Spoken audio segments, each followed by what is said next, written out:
네, 안녕하십니까, 정검입니다. 야, 요거 갤럭시 Z 폴드 8 지금 제가 요거 왜 손에 들고 있는지 아십니까? 리뷰하려고 들고 있는 거 맞아요. 근데 그냥 리뷰하려고 들고 있는 게 아니라 바로 Q카드로 변신시켰기 때문입니다. 점검, 구독과 좋아요.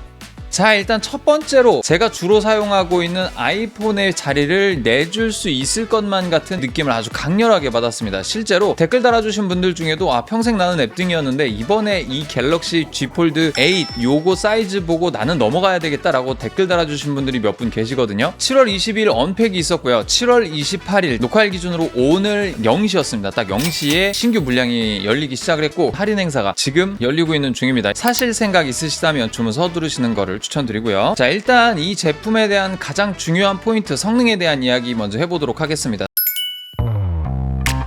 이 기기에는 스냅드래곤 엘리트 5 버전이 들어가 있습니다. 심지어 이 갤럭시에 최적화되어 있는 모델로 커스터마이징이 된 모델이 들어가 있고요. 램은 기본형이 12기가 램, 최대 1TB 모델은 16기가까지 이제 확장해서 넣어주게 되고요. 이 제품 갤럭시 폴드 8 같은 경우에는 4800mAh의 배터리가 들어가 있습니다. 보안 업데이트 기준으로는 2033년 7월 31일까지 지원을 한다고 해요. 그러니까 한 7년 가까이 사용할 수 있는 그런 휴대폰이라고 보실 수 있습니다. 그리고 여기에는 이제 쿨러가 들어가 있는데요. 4.5mm 정도로 굉장히 얇게 출시가 되다 보니까 이 베이퍼 챔버가 차지하는 그 두께를 감당할 수가 없었던 상황인 걸로 보여져요. 대신에 열 전도율이 좀 높은 카본 재질의 어떤 필름 코팅을 함으로써 열 방출을 극대화시킨 걸로 좀 보여져요. 그래서 실제로 게임을 하다 보면 온도가 45도 이상으로는 좀처럼 올라가지 않는 모습들을 보여줍니다. 사실 이 기기 온도가 50도가 넘어가게 되면 한참 동안 만지고 있을 경우 저온 화상의 위험도가 있기 때문에 그 이상으로는 올라가지 않도록 발열 제어를 하고 있고요. 디스플레이 성능 자체도 고열에 굉장히 약하기 때문에 이런 발열은 분명히 제어가 되어야 되는 부분은 맞습니다. 그런데 그렇게 제어가 됨에도 불구하고 본 제품의 3D 벤치마크 성능 자체는 굉장히 좋은 걸로 보여지고 있어요.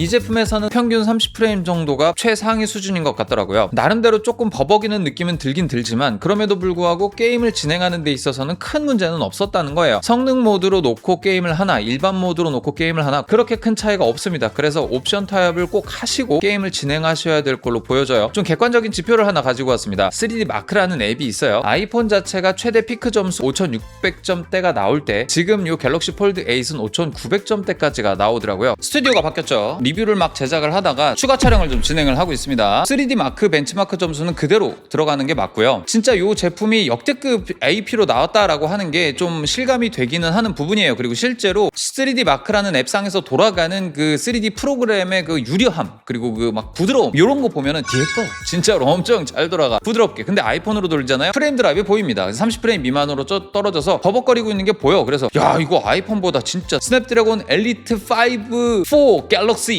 이거 진짜 좋은 칩이구나 이렇게 생각이 되기는 했었어요. 그런데 긱벤치를 돌려보니까 또 의외의 결과가 나옵니다. 긱벤치 같은 경우 싱글코어가 3100점이 나왔고요. 그리고 멀티코어 점수가 1736점이 나왔습니다. 사실 이 점수는 정말 말 그대로 3D 마크 프로그램에서 보여줬던 그 수치와 일맥상통하는 점수 맞아요. 아이폰 같은 경우 싱글코어가 3400점, 멀티코어가 8000점대로 사실 싱글코어는 아이폰 16 프로가 높지만 멀티코어 점수에서는 스냅드래곤 엘리트 5가 조금 더 앞서는 거를 볼 수가 있어요. 진짜 중요한 거, 우리 뭐 해요? 게임 많이 하죠. 명조로 리뷰를 되게 많이 했는데 버벅거려. 그래가지고 그럼 아이폰 옛날에 나오고 성능도 떨어지는데 더 버벅거리겠지 라고 아이폰으로 해봤어. 잘 돼. 프레임 드랍이 얘보다 없어. 너무 부드럽게 잘 돌아가. 그래서 뭐지 하면서 긱벤치 GPU 긱벤치를 돌려봤어요. 그러니까 놀라운 사실이 밝혀지게 됩니다. 네. 벌칸 같은 경우 12000점까지 나옵니다. 그래서 이게 그래 만점이 넘는구나, 점수가 그럭저럭 괜찮은 거겠지라고 생각을 하고 아이폰 16 프로맥스를 했어. 자, 여기에서 여러분들, 제가 아이폰 17로 안 한다 그래서 뭐라고 하지 마시고요. 지금 갖고 있는 게 16밖에 없어. 17 좀 누가 좀 빌려줘. 근데 재밌는 건 뭐냐면 2년 전 제품임에도 불구하고 GPU에 대한 벤치마크는 얘가 훨씬 더 좋습니다. 그러니까 GPU 가속력이 이렇게 좋으니까 사실 애플 아이폰에서 게임을 돌리는 게 합리적인 선택이 될 수밖에 없는 겁니다. 심지어는 갤럭시 자사 제품들의 그 비교 수치들을 좀 보게 되면 삼성 갤럭시 S25 울트라 26도 아니에요. 25 울트라가 23877점을 기록을 하고 있습니다. GPU 부분에 있어서 말이죠. 따라서 요거는 여러 가지 설계적 특성 때문에 GPU 자체는 굉장히 좀 낮은 급을 넣어준 게 아닌가 하는 생각을 좀 해보고 있습니다. 어쩔 수 없죠. 넓게 펼쳐짐, 그리고 이 유틸리티함, 그리고 이제 외부 액정도 있고 내부 액정도 있고 하는 여러 가지 복합적인 요소가 있다 보니까 우리가 뭐 성능 퍼포먼스적으로 뭔가 더 뛰어난 그런 것들을 가져가기보다는 하드웨어 내부의 장치를 정리를 해서 최대한 폴드 얇게 나오고 우리가 휴대성이 간편하고 지금 현재 이런 폴드의 모습으로 갖춰질 수 있도록 설계를 할 수밖에 없었기 때문에 그래픽 코어를 좀 낮은 걸 달아준 게 아니냐, 그런 좀 합리적인 추론이 가능합니다. 이 제품을 뭐 스펙적으로 숫자적으로 설명을 하기 전에 감성적으로 이미 디스플레이가 너무 좋게 나왔어요. 16:10 사이즈로 16:9 영상을 효과적으로 볼 수 있는 외부 화면 크기 자체도 너무 매력적이고 좋은데, 이걸 펼치게 되면 4:3 화면으로 아이패드 미니 사이즈를 여기로 그대로 가지고 왔기 때문에 굉장히 경쟁력이 있는 사이즈다라는 거예요. 되게 만족스러워요. 최대 주사율은 내부 디스플레이나 외부 디스플레이나 둘 다 120Hz를 자랑을 하고 있어요. 플렉스 티타늄 최초 적용이라고 해요. 티타늄 필름 덕분에 가운데 이 접힘 흔적이 거의 안 보이게 되는 상황이 된 거죠. 접힘 흔적 보이는데 왜 안 보인다고 하냐 라고 댓글 달아주신 분들 계시는데, 상대적인 이야기고요. 우리가 그냥 딱 느꼈을 때 전혀 보이지 않는다 수준으로 그 주름이 많이 개선되었기 때문에 거의 안 보인다 혹은 진짜 전혀 안 보인다 라고 이야기를 드릴 수 있는 부분이에요. Z 폴드 1의 경우는 그 주름이 너무 선명해서 이거를 펼쳤을 때도 주름이 느껴질 만큼 주름이 심했거든요. 그렇게 심했던 주름이 지금 거의 이게 완성형이라고 보시면 되는 거거든요. 그래서 진짜 사용하는데 되게 쾌적하고 편리했어요. 메인 디스플레이는 3000니트로 발광을 합니다. 오늘처럼 이렇게 쨍한 밝은 날씨에 밖에 나가서 휴대폰을 켜면 바깥에 그 어떤 태양빛이 너무 밝기 때문에 휴대폰 화면을 제대로 보기 위해서는 뭐 이렇게 가린다거나 하는 조치들이 필요했었어요. 그런데 최신 플래그십 휴대폰들은 대부분 다 2000니트 이상을 지원하기 때문에 태양빛 정도는 좀 이겨내고 내용물을 보여줄 수 있을 정도의 그 강한 발광 능력을 보여주고 있어요. 그런데도 불구하고 얘네들은 그 발광 능력을 조금 더 업데이트해가지고 3000니트까지 업그레이드를 시킨 겁니다. 거기에다가 저반사 필름까지 적용을 시켜서 반사도 좀 덜 되는 데다가 외부에서 태양이 쨍할 때의 시인성이 굉장히 좋다라고 하는 거예요. 그리고 외부 디스플레이, 내부 디스플레이 모두 120Hz를 지원을 하기 때문에 부드러운 느낌을 느낄 수가 있습니다. 사실 이 정도 사이즈면은 아이패드 미니 사이즈인데, 아이패드 미니는 아직까지 60Hz밖에 지원을 해주고 있지 않거든요. 때문에 아이패드 미니를 120Hz로 즐길 수 있다는 장점까지도 이 제품을 사면 누릴 수가 있다라는 거예요. 가격이 매우 비싸긴 하지만요. 사실 저반사 필름이 들어갔다고는 하지만 실내 조명을 할 때 거슬릴 땐 있어요. 이렇게 보시게 되면, 이렇게 보면은 반사가 있긴 있어요. 없지는 않아. 뿌옇게 퍼지는 건 볼 수가 있죠. 이렇게 뿌옇게 퍼지는 걸 봤을 때는 저반사 필름을 장착하긴 했다라는 느낌이지만 그 성능 면에 있어서는 다소 좀 아쉽기는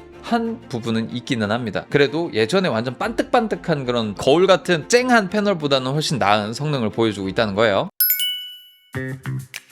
저는 요 폴드를 쓰면서 가장 써보고 싶었던 기능 중에 하나가 바로 이렇게 접어서 쓰는 플렉스 모드였습니다. 반쯤 접어놓고 나를 촬영할 수도 있고요. 요렇게 접어서 세워놓고 멀찌감치 놓고 이제 세로 비디오를 촬영할 수도 있고요. 여러 가지로 촬영면에 있어서 이득을 취할 수 있습니다. 심지어 요렇게 한 반쯤 진짜 접힐 듯 말 듯 해서 이렇게 벽이나 빨랫줄 같은 데도 이렇게 걸어놓고 촬영을 할 수가 있어. 이거 너무 좋잖아. 어디로 가든지 이거를 사용을 해서 촬영을 할 수 있다는 점이 너무 좋았어요. 그런데 한 가지 단점, 촬영할 때는 너무 좋은데 이게 절반만 접혔을 때는 문제가 좀 생깁니다. 카메라를 이렇게 찍게 되면 카메라 화면이 이렇게 반쯤 접혔을 때 플렉스 모드가 된다고 하면 프리뷰 화면이 위로 이렇게 쓱 밀려 올라갑니다. 그래서 이 윗부분에서 촬영물을 보면서 촬영을 할 수가 있어요. 만약에 내가 특정 누군가를 찍어줘야 된다라고 하면 이렇게 보면서 촬영을 내가 할 수 있잖아요. 이렇게 앞에 있는 사람을 볼 수 있잖아. 근데 얘는 이 앵글 자체가 밑으로 내려가 버리기 때문에 다소 좀 불편한 면이 없잖아 있다. 플렉스 모드를 흉내를 낼 수는 있어요. 이걸 이제 멀티태스킹 화면에 놓고 위쪽 영역에다가 몰아주면 돼. 근데 이게 자동으로 이렇게 되는 게 아니라 내가 일부러 이렇게 만들어줘야지 이렇게 되는 거예요. 요거는 조금 불편하다라는 느낌이 살짝은 좀 듭니다.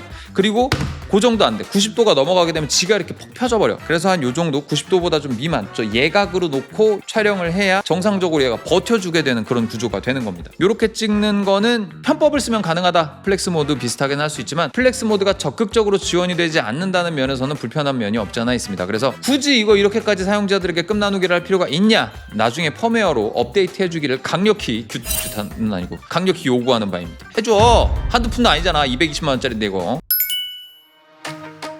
이 휴대폰 중에서 가장 바꾸고 싶고 가장 개선했으면 좋겠다고 생각하는 게 바로 스피커인데요. 이 스피커가 지금 가로로 들었을 때 요 위아래에 위치해 있게 됩니다. 이게 진짜 치명적인 단점이에요. 실제로 그 부분에 대한 스피커 테스트를 하기 위해서 배틀그라운드를 좀 진행을 해봤습니다. 소리가 들리는데 어디서 들리는지 전혀 모르겠어요. 아이씨.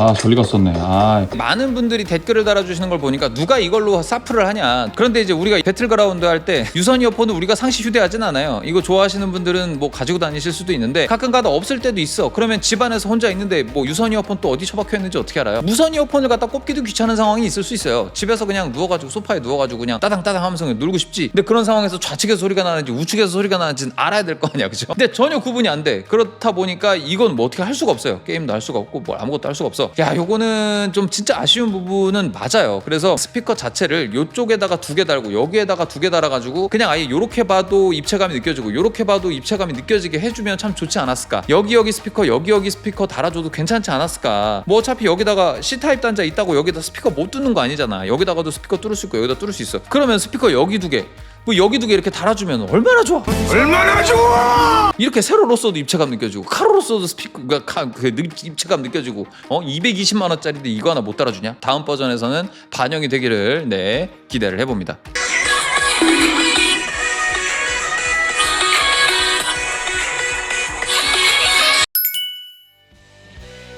자, 이제 컨텐츠가 좀 너무 길어졌어요. 그래서 요거는 이제 양해 말씀을 좀 드립니다. 사운드에 대해서 뭐 이렇게 좀 쭉 말씀을 드렸는데 두 편으로 나눌 수밖에 없었어요. 촬영분이 거의 1시간이 넘었고 요거를 다 정리를 했는데 간신히 10분으로 줄였는데 이거를 더 하려니까 이게 뒤에 또 이만큼 남아있어요. 또 이제 제가 카메라에 또 관심이 많다 보니까 카메라를 또 요렇게 저렇게 찍어보고 또 요렇게 저렇게 뜯어보고 하다 보니까 카메라에 대해서 또 할 말이 많아. 앱등이가 또 갤럭시를 바라봤을 때, 앱등이가 갤럭시 폴드를 만났을 때 어떠한 감정을 느꼈고 불편함과 어떠한 편리함이 있었는지에 대한 이야기도 이 뒷부분에서 좀 더 많이 얘기를 했거든요. 근데 지금 오늘은 여기까지 얘기를 하고요. 바로 내일 후속 컨텐츠를 공개하도록 하겠습니다. 기대 많이 해주시고요. 구독과 좋아요 꼭 부탁드립니다. 다음에 또 만나요. 꼼빠.